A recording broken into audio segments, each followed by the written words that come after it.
स्वामी समर्थ. आजच्या कार्यक्रमाला आपण आता सुरुवात करत आहोत. सर्वप्रथम आपल्या मंडळाचे प्रमुख श्री दादा महाराज, सद्गुरू दादा महाराजांना विनंती करतो, कृपया त्यांनी व्यासपीठाकडे यावं.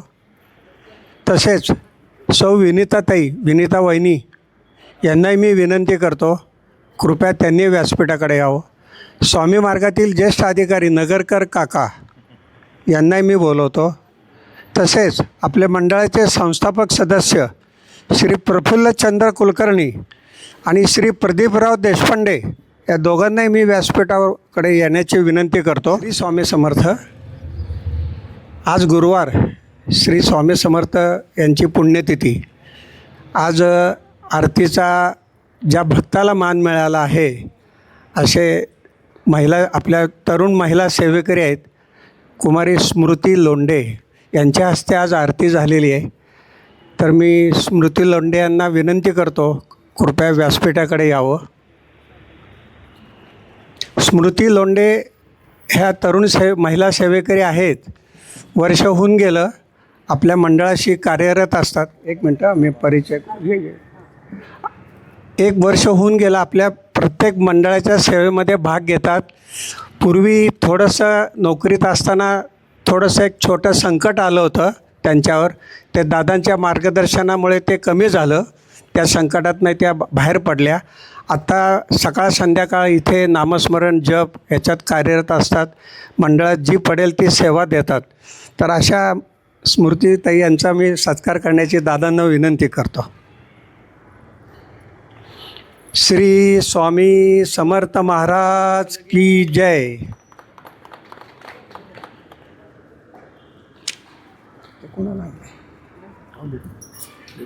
हां नाही बोलवायचं नाही ना कोणाला आत्ता. श्री स्वामी समर्थ. आज 15 एप्रिल चैत्र शुद्ध त्रयोदशी श्री स्वामी समर्थ यांची पुण्यतिथी आहे. तर आजच्या दिवसाचं एक वैशिष्ट्य म्हणजे आजच्या दिवशी श्री स्वामींनी इसवी सन 1878मध्ये महासमाधी घेतली. ती समाधी कुठे घेतली? अक्कलकोटला घेतली. त्यामुळे आजच्या दिवसाचं वैशिष्ट्य म्हणजे आज सर्व जास्तीत जास्त भाविक अक्कलकोटला श्री स्वामींच्या समाधीचं दर्शन घ्यायला जातात. फार मोठा तो उत्सव असतो. असं म्हणतात की स्वामी महाराज जे आहेत ते दत्तात्रय यांचे तिसरे अवतार समजले जातात, मानले जातात. त्यामुळे लाखो भाविक श्री स्वामींच्या चरणी आज लीन होताना आपल्याला पाहायला मिळतात. तर असं आजच्या दिवसाचं वैशिष्ट्य आहे. श्री स्वामी समर्थ. आता मी दादांना विनंती करतो, त्यांनी आपलं प्रबोधन सुरू करावं. श्री स्वामी समर्थ. आपण सामुदायिक जप घेऊ पहिला. इच्छित दाता सकल कार्य सिद्ध करता सकल दुःख हरता श्री स्वामी समर्थ नमो नमः स्वाहा.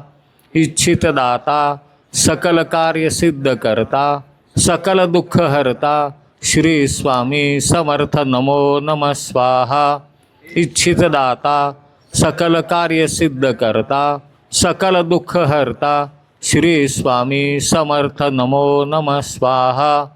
इच्छित दाता सकल कार्य सिद्ध करता सकल दुःख हरता श्री स्वामी समर्थ नमो नमः स्वाहा. इच्छित दाता सकल कार्य सिद्ध करता सकल दुःख हरता श्री स्वामी समर्थ नमो नमः स्वाहा. इच्छित दाता सकल कार्य सिद्ध करता सकल दुःख हरता श्री स्वामी समर्थ नमो नमः स्वाहा. इच्छित दाता सकल कार्य सिद्ध करता सकल दुःख हरता श्री स्वामी समर्थ नमो नमः स्वाहा. इच्छित दाता सकल कार्य सिद्ध करता सकल दुःख हरता श्री स्वामी समर्थ नमो नमः स्वाहा.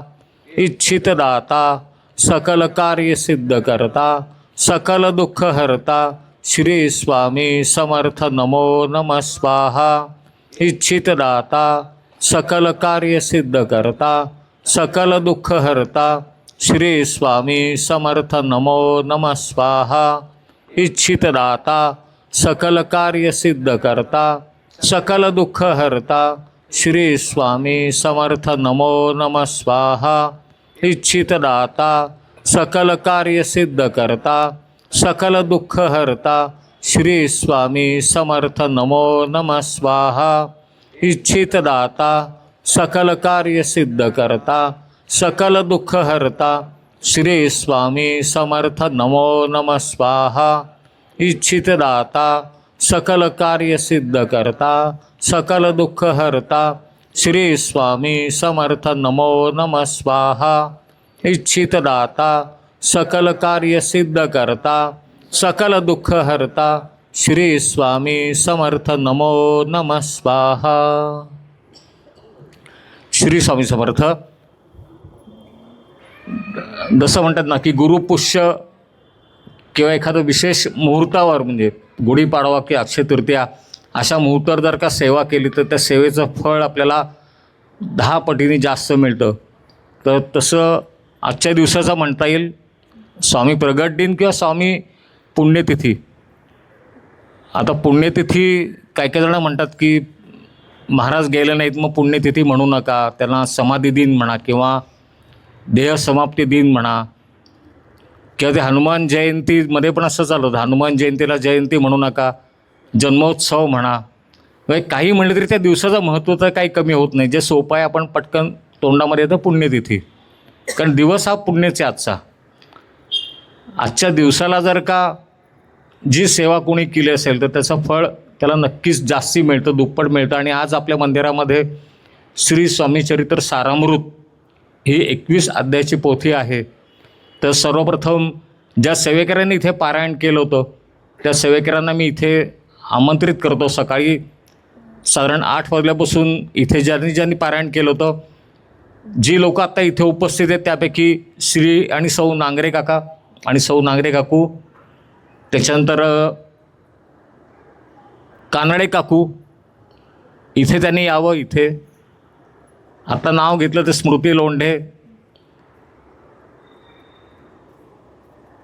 आकांक्षा, भक्ती या युवा सेवेकरी, जोशी काकू, आकांक्षाला ज्या पोथीचं पारायण केलं होतं ती पोथी आपण परत प्रसादिक रूपात त्यांना आपण इथे देऊ.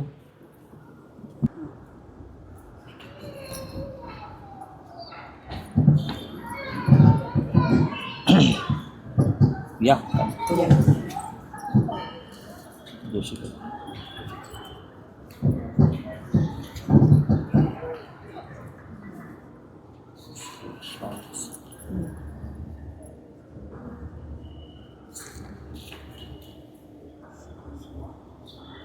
आता भक्तीचं पण असेल घेतलं बसलं तरी चालेल. प्रासादिक का म्हणजे ही पोथी एवढी प्रासादिक काय तर गुरुवर्य अण्णांनीच एक गोष्ट सांगितली होती ती मी आत्ता इथे सांगतो. जेव्हा ही पोथी तयार होत होती याचे लेखक जे आहेत विष्णू बळवंत थोरात, रत्नागिरीचं तर पालशेत म्हणून गाव आहे तिथं ते राहणार, तिथून त्यांनी ती लिहून पुण्यामध्ये आणली होती. पुण्यामध्ये आपण ती छापून घेऊ.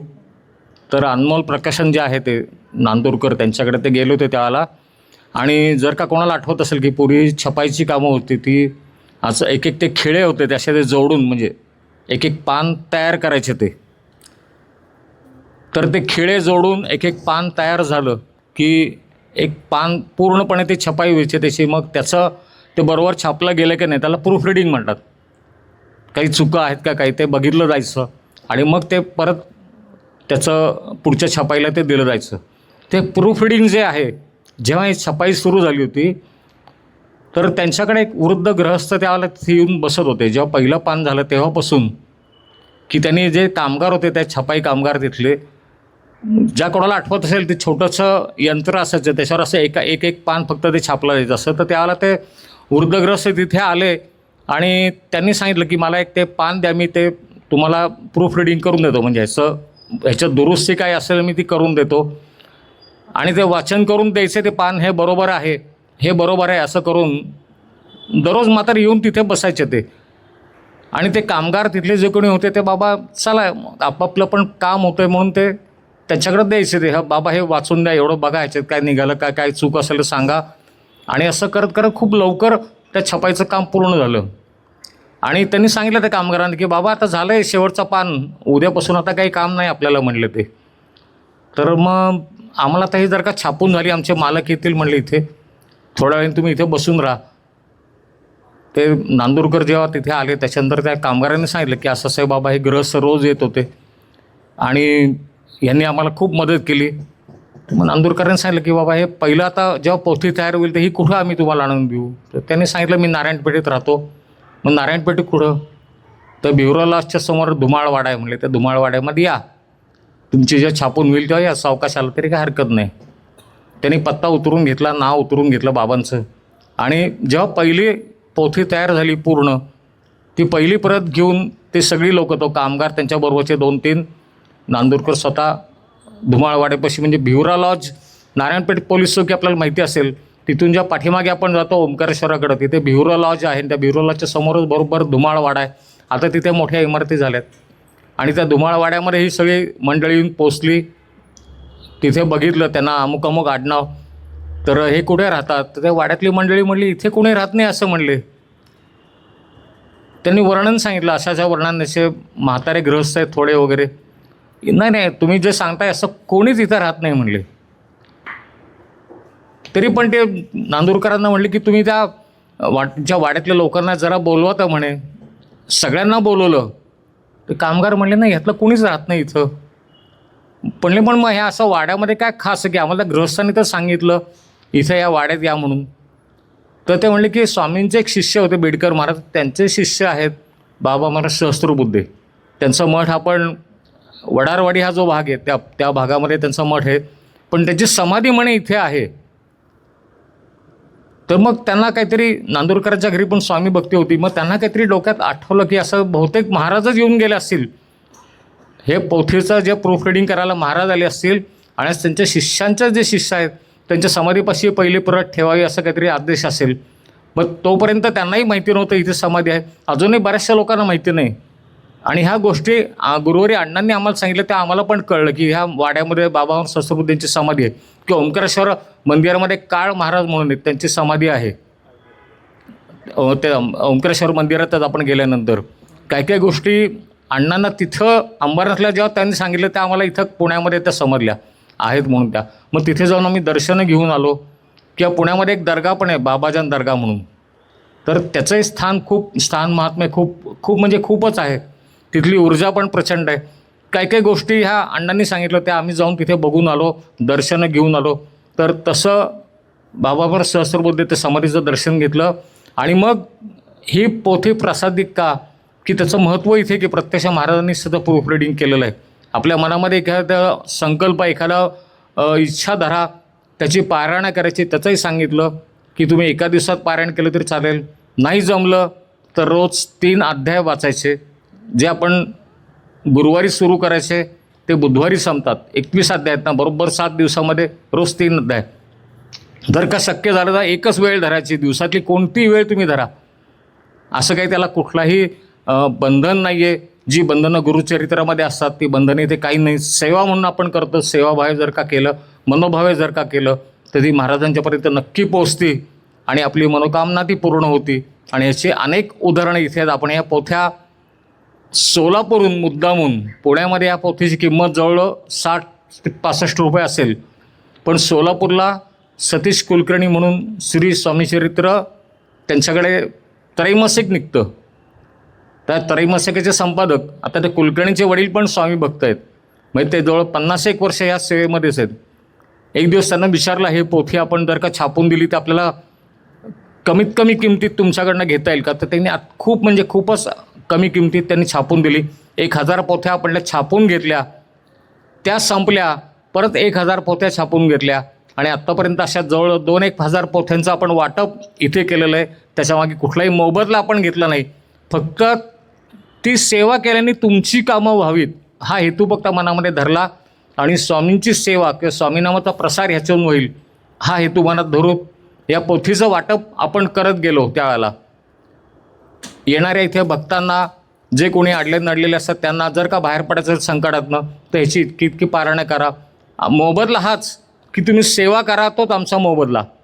कुठे आपण पैसा कुठला त्याच्यामध्ये अपेक्षित धरला नाही आणि येणाऱ्या भक्तांनी ती सेवा करावी, त्याच्यातनं त्यांना त्याचं फळ मिळावं आणि स्वामी सेवा ही घरोघरी पोचावी, हा जो अण्णांचा उद्देश होता तो उद्देश थोड्याफार का होईना सफल करण्याचा आपण हातभार लावतो. हा आनंद इथे आम्हाला मिळतो, बाकी काही नाही. जी काही आजच्या दिवसाचं महत्त्व जे काय आहे म्हणजे महाराजांनी जाताना परत सांगितलं, म्हणजे महाराज आज समाधिस्थ झाले पण जाताना त्यांनी जे एक वाक्य उच्चारलं की हम गाय नाही जिंदा आहे, ते वाक्य अशाच करता असावं. मला असं वाटतं की जी सेवा इथे सुरू झालेली आहे, महाराजांनी त्यांचे जे अनेक शिष्य परत निर्माण केले होते त्याच्यामध्ये बाळाप्पापासून स्वामी सुतांपर्यंत जी काही गादी परंपरा जी म्हणतो दत्त संप्रदायाचं काय की गुरु शिष्य परंपरा आहे, ती गुरु शिष्य परंपरा महाराजांनी पुढे निर्माण केलेली आहे. गजानन महाराज आहेत, साईबाबा आहेत, प्रत्येकाला त्यांच्या कार्याकरता पाठवलं आणि त्यांच्याकडनं ते कार्य सुरू केलं आणि त्यांच्याकडनं परत पुढे अशी जी शिष्य परंपरा निर्माण होत गेली ती आत्तापर्यंत. स्वामी नाम हे अजूनही गाजत आहे. कलियुगामध्ये एकच नाम आहे, श्री स्वामी समर्थ तारक नाम जे म्हणतो आपण, ते तारक नाम आपल्यालाच तारणारं आहे, आपल्याला संकटात साथ देणार आहे, आपल्या पाठीशी सदैव राहणार आहे. आणि एक वाक्य नेहमी स्वामींच्या आपण चित्राकारी जे बघतो की भिवू नकोस मी तुझ्या पाठीशी आहे. जर का कधी अशी कोणाला भीती वाटली ते वाक्य तुम्ही 11 वेळा लिहून काढा. लिहिताना आपलं ते डोळ्याने ते वाचलं जातं, आपल्या मनाने ते म्हटलं जातं, हाताने ते लिहिलं जातं, कानाने ऐकलं जातं. लिखित सेवा जी आहे ना ती 4 वेळेला घडते. जर का तुम्हाला लिहायचं असेल तर श्री स्वामी समर्थ जप हा रोज जर का 21 वेळा तुम्ही लिहिलात तर 21 × 4 इतका तो आपला जप होतो. त्यामुळे लिखित सेवासुद्धा खूप उत्तम प्रकारे त्याची फळ देणारी आहे. आणि महाराजांचं वास्तव्य 1856 सालापासून अक्कलकोटमध्ये होतं. 1856ला ललिता पंचमी नवरात्रामध्ये महाराज अक्कलकोटला आले आणि तिथून पुढं 22 वर्ष अक्कलकोटचं हे नाव संपूर्ण जगात गाजत राहिलं. अनेक त्यांनी अशक्य ते शक्य करून दाखवलं. म्हणजे जे काही करायला त्यांच्याकडं काही अशक्य काही नव्हतं, कुठलीही गोष्ट करायला समर्थ असे ते श्री स्वामी समर्थ. आणि प्रत्येक देवाचा मंत्र वेगळा आहे, फक्त स्वामींचंच असं आहे त्यांचं नाव पण एक आहे आणि मंत्र पण एक आहे. त्यामुळे श्री स्वामी समर्थ षडाक्षरी मंत्र 6 अक्षराचा 6च्या पटीत जर का आपण केला 6,000 60,000 6,60,00,000 असं जर का पटीत केलं तर त्याचं फळ आपल्याला नक्कीच जास्ती मिळतं. त्याच्यामध्ये कुठलाही वेळेचं कुठलं तुम्ही त्याच्यामध्ये बंधन घालू नका. घातलं तर चांगलंच आहे, अमुक वेळेत मी इतका जप करीन असं म्हटलं तर ते चांगलं असतं. पण तसं न करता जर का आपण एक उद्दिष्ट ठेवलं की मी 60,000 मी जप करीन तर 60,000 जप झाल्यानंतर मिळणारा आनंद खूप वेगळा असतो.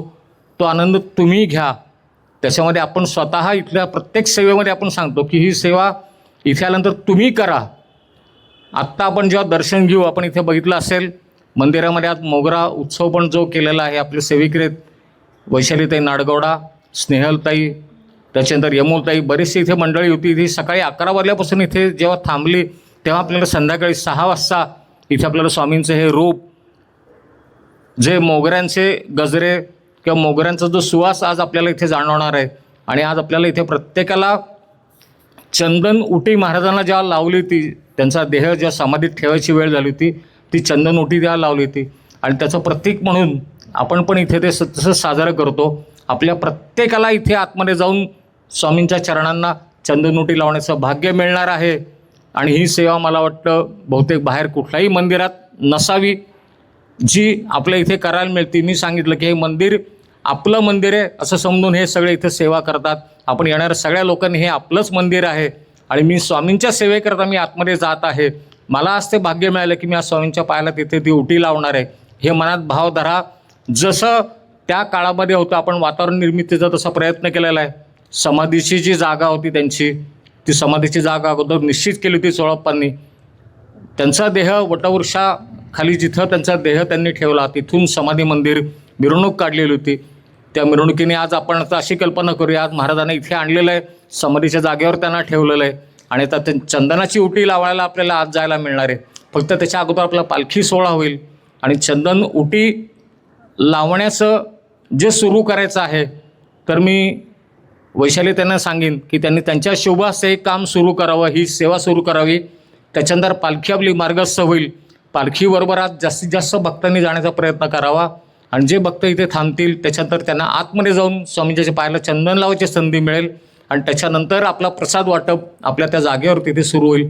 फक्त आज महाप्रसाद करण्याऐवजी आपण कोरडा प्रसाद देणार आहोत, जेणेकरून प्रत्येक भक्त हा जो वेळ आहे मधला तो वाचून आपल्याला प्रत्येक भक्ताला आतमध्ये जाऊन अगदी शांतपणे स्वामींच्या पायाला चंदन लावायला मिळेल, स्वामींचं दर्शन घ्यायला मिळेल आणि त्या वातावरणाची अनुभूती मिळेल जी तिथे आपण समाधी मंदिरात प्रत्यक्ष जात आहोत, तिथे उतरत आहोत, महाराज तिथे समोर बसलेले आहेत आपल्या.